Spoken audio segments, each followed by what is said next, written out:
তো hi hello' নমস্কাৰ welcome back to my YouTube channel. বহুত দিনৰ পিছত আহিলোঁ মই বজাৰত আৰু বজাৰত অহাৰ কাৰণটো হ'ল ই মোক লৈ আহিছে কাৰণ তাৰ এটা চেনেল আছে বিহেভিয়াৰ বয়েজ চেনেলটো অলপ মানে কি হৈছে মানে ভাইৰেল হৈছে মানে ভিডিঅ' ভাইৰেল হৈছে সেইটো কাৰণে তাই যে পাৰ্টি দিবৰ কাৰণে মোক বজাৰত লৈ আহিছে। 70 लाख जोर जोर से बोल के लोगों को स्कीमें बता दे। আয়া চব কি আনিছে সেয়া আছে পৰঠা আছে মিষ্টি আছে আৰু আহিব নাজানো কি আহে বাট তাই আজি বহুত পাৰ্টি দিব। তো সেইটো কাৰণে বজাৰত আহিলোঁ আৰু মেইন উদ্দেশ্যটো হ'ল তাৰ চেনেলটোৰ আৰু লিংক ডিছক্ৰিপশ্যনত থাকিব। তো আপোনালোকে চাব চেনেলটো তাৰ ভিডিঅ' বনাই কমেডি ভিডিঅ' বনাই।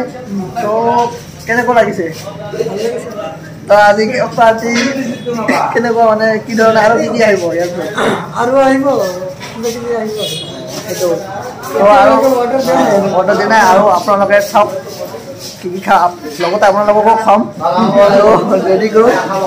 তো এতিয়া আৰম্ভ কৰোঁ একদম পৰঠাৰ পৰা আৰম্ভ কৰোঁ একদম মিষ্টিলৈকে আৰু আহি আছে। তো